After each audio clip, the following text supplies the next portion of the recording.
पिछले पार्ट में हम लोगों ने matter theory of matter discuss किया मोल कंसेप्ट में, जस्ट इंट्रोडक्शन 9th क्लास का। अब हम लोग बात करेंगे जो टर्म्स यहाँ पे रिलेटेड हैं मोल कंसेप्ट से, दैट इज रिलेटिव एटॉमिक मास। यानी डाल्टन ने basically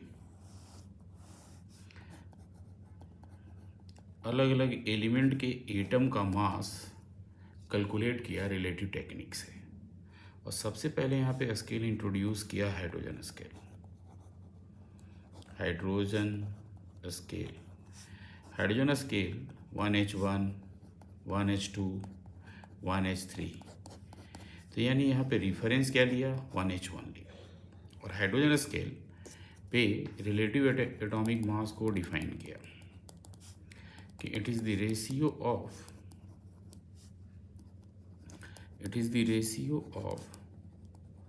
mass of one atom of any substance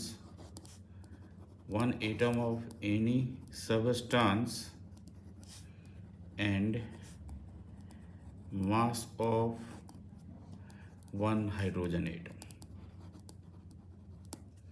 तो रिलेटिव एटॉमिक मास का जो हमें यहाँ पे सिंपल सा रिलेशन मिलता है, this is equal to mass of one atom of any substance, that is atom, divided by mass of one hydrogen atom, mass of one hydrogen atom।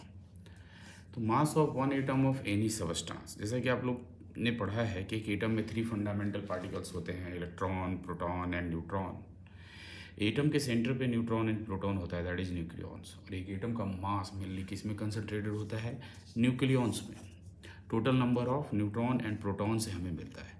तो एक एटम में जो total number of neutron and protons है उसको हम लोग लिखते हैं total number of nucleons in one atom into mass of one nucleon, mass of one nucleon divided by mass of one hydrogen atom। तो total number of nucleons in one hydrogen atom into mass of one nucleon। तो basically nucleon का जो मास होगा वो क्या होगा, fix होगा, constant होगा। तो ये कैंसिल आउट हो जाएगा हर एक एटम के न्यूक्लियॉन का मास। और हम लोगों ने पढ़ा है कि हाइड्रोजन यहाँ पे 1H1 है, यानी एक प्रोटॉन और 0 न्यूट्रॉन होगा। एक प्रोटॉन होगा और 0 न्यूट्रॉन होगा, 1 - 1, तो न्यूक्लियॉन कितना मिलेगा, 1 + 0। तो यहाँ पे हम लोग लिख सकते हैं कि रिलेटिव एटॉमिक मास जो हमें मिला हाइड्रोजन स्केल पे, total number of nucleons in one atom divided by total number of nucleons in one hydrogen atom, that is 1 + 0। यानी रिलेटिव एटॉमिक मास बेसिकली है क्या, तो आप दूसरे शब्दों में कह सकते हो this is total number of nucleons present in one atom.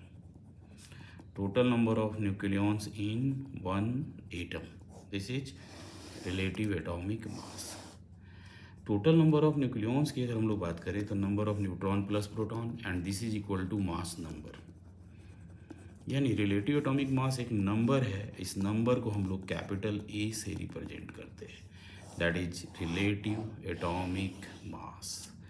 तो रिलेटिव एटॉमिक मास एक प्योरली नंबर है, तो इसका कोई यूनिट नहीं होगा, और ये हमें याद रखना चाहिए।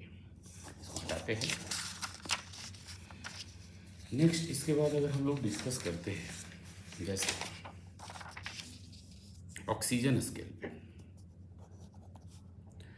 तो ऑक्सीजन कुछ समय के बाद डाल्टन ने, जैसे हाइड्रोजन का जो मास होता है 1.0008 AMU होता है, तो जो यहाँ पे रिलेटिव एटॉमिक मास मिला हाइड्रोजन स्केल पे, वो मोस्ट ऑफ द एलिमेंट्स का, कुछ एलिमेंट्स का मतलब एग्जैक्ट इंटीग्रल को अप्रोच नहीं कर रहा था। तो इन्होंने अपने ही रिफरेंस को रिजेक्ट किया हाइड्रोजन स्केल को, और डाल्टन ने एक नया स्केल इंट्रोड्यूस किया, ऑक्सीजन 16, 17 और 18। O8 16, O8 17 and O8 18। तो 17 और 18 डिफरेंस नहीं रहा, डिफरेंस क्या रहा? O16। और यहाँ पे रिलेटिव एटॉमिक मास कैलकुलेट किया, रिपोर्ट किया अलग अलग एलिमेंट के एटम का in difference of O16 atom.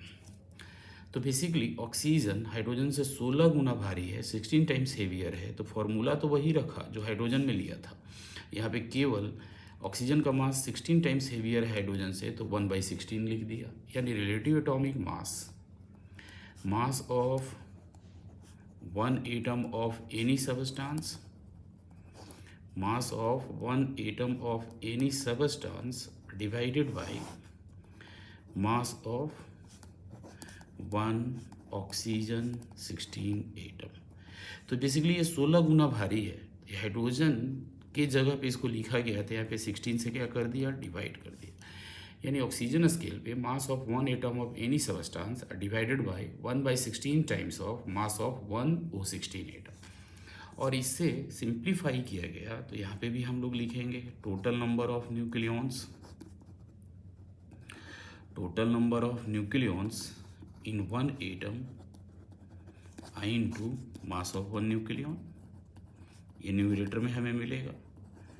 Denominator की अगर हम लोग बात करते हैं तो total number of nucleons, oxygen में प्रोटॉन 8 होगा और न्यूट्रॉन कितना होगा? 16 माइनस 8। ये टोटल नंबर ऑफ न्यूक्लियॉन्स मिलेगा और ये 1/16 था into mass of one nucleon, mass of one nucleon.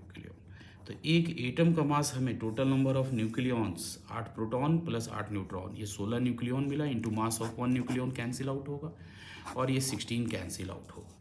तो रिलेटिव एटॉमिक मास बेसिकली हमें मिलता क्या है? तो this is equal to total number of nucleons, total number of nucleons in one atom and this is equal to n+p, या this is equal to mass number. अब mass number को हम लोग किससे रिप्रेजेंट करते हैं? कैपिटल ए से। Mass number को कैपिटल ए से। तो जब भी अगर हम लोग बात करेंगे रिलेटिव एटॉमिक मास का, तो रिलेटिव एटॉमिक मास प्योरली एक नंबर होता है, that is total number of neutron plus proton and this is equal to mass number, और mass number is represented by capital A. अब नेक्स्ट, जैसे अब इसके बाद अगर हम लोग बात करते हैं तो जैसा कि अब आज के डेट में अगर हम NCERT पढ़ते हैं तो यहाँ पे बेसिकली कार्बन को रेफरेंस लिया गया है। यानी अब डाल्टन के टाइम पे नहीं, ये सिंस 1967 से हम लोग कौन सा स्केल यूज कर रहे हैं? तो हम लोग स्केल यूज कर रहे हैं कार्बन स्केल। और कार्बन स्केल की अगर आप बात करते हो C12, C13, C14, C612, C613 और यहाँ पे C614। तो बेसिकली ना 13 यहाँ रेफरेंस रहा ना C14, डिफरेंस यहाँ क्या था? C12 था। और C12 यानी कार्बन स्केल पे रिलेटिव एटॉमिक मास को बेसिकली यहाँ पे डिफाइन किया गया है कि it is the ratio of mass of one atom, mass of one atom of any substance divided by, अब ये हाइड्रोजन से कितना गुना भारी है? 12 गुना भारी है। तो डिनोमिनेटर में मास ऑफ वन हाइड्रोजन एटम था हाइड्रोजन स्केल में, तो यहाँ पे 12 से डिवाइड किया और लिख दिया मास of one C12 atom, mass of one C12 atom. और हम लोगों ने ये 2 बार लिखा कि एक एटम का मास हमें मिलने किससे मिलता है? न्यूक्लियॉन से। तो यहाँ पे फर्दर हम लोग लिखेंगे कि total number of nucleons, total number of nucleons in one atom, total number of nucleons in one atom I into mass of one nucleon। तो एक न्यूक्लियॉन का मास हर एटम में क्या होगा? फिक्स होगा, divided by total number of nucleons in carbon 12, तो 1/12 into, अब यहाँ पे C612 है तो 6 प्रोटॉन होगा, अब 12 माइनस 6 न्यूट्रॉन होगा into mass of one nucleon, into mass of one nucleon. तो ये कैंसिल आउट होगा, mass of one nucleon cancel out होगा और ये 12 कैंसिल आउट। तो रिलेटिव एटॉमिक मास हमें मेनली मिलता क्या है? तो relative atomic mass is total number of nucleons, total number of nucleons in one atom यानी this is equal to n plus p and this is equal to mass number. A mass number is represented by capital A. यानी relative atomic मास basically हमें क्या मिलता है, किसके बराबर मिलता है, तो मिलता है हमें टोटल नंबर ऑफ न्यूक्लियॉन्स के बराबर मिलता है। तो यहाँ पे हमें ये ध्यान में रखना है कि रिलेटिव एटॉमिक मास, आगे चल के हम लोग पढ़ेंगे एटॉमिक मास, तो एटॉमिक मास जस्ट लाइक एक मास का यूनिट रखता है, लेकिन रिलेटिव एटॉमिक मास में कोई यूनिट नहीं होता है। क्यों? क्योंकि ये दो मास का रेशियो होता है और ये बेसिकली यूनिटलेस डायमेंशनलेस टर्म है, that is relative atomic mass, total number of nucleons, total number of proton and neutron, that is equal to mass number capital A. इसके बाद हम लोग अगले में सीखेंगे एटॉमिक मास यूनिट क्या